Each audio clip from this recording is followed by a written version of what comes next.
अस्सलामुअलैकुम सामीन। 27 शव्वाल मुकर्रम की तारीख शुरू हो चुकी है और 17 मई है। ख़बर का उन्वान है, दिल्ली के शास्त्री पार्क में आग लगी। आग लगने से लगभग 40 झोंपड़ियाँ उसकी जद में आ गई हैं। कोई जानी नुकसान नहीं हुआ है, अलबत्ता माली नुकसान बहुत ज़बरदस्त हो गया है। हादसे के होते ही जमात उलमा हिंद के सूबा दिल्ली के सदर मौलाना आबिद कासमी मौके पर पहुँचे हैं।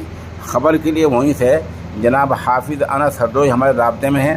वो बता रहे हैं कि दिल्ली के शास्त्री पार्क में एक दिल दहलाने वाला वाक़या सामने आया। हादसा इतना ख़तरनाक था कि मकामी लोगों में भगदड़ मच गई और हर तरफ शोर गुल का माहौल बन गया।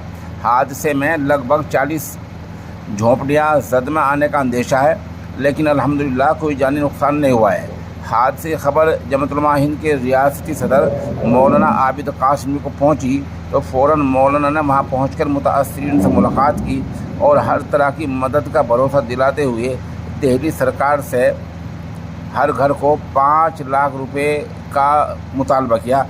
यानी मुतालबा किया कि बतौर मुआवजे के 5 लाख रुपए दिए जाएँ।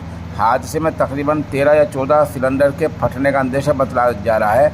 ऐनी शाहिदीन का कहना यह है कि आग की बज़ाहिर जो वजह है हादसे की, वो आग लगने की वजह से ऐसा हुआ है, लेकिन आग कैसे लगी ये अभी तक मामला वाज़ेह नहीं हुआ है। हुक्काम इसकी जांच कर रहे हैं कि बाद नज़र में यानी शुरू में आग लगने की क्या वजह हो सकती है।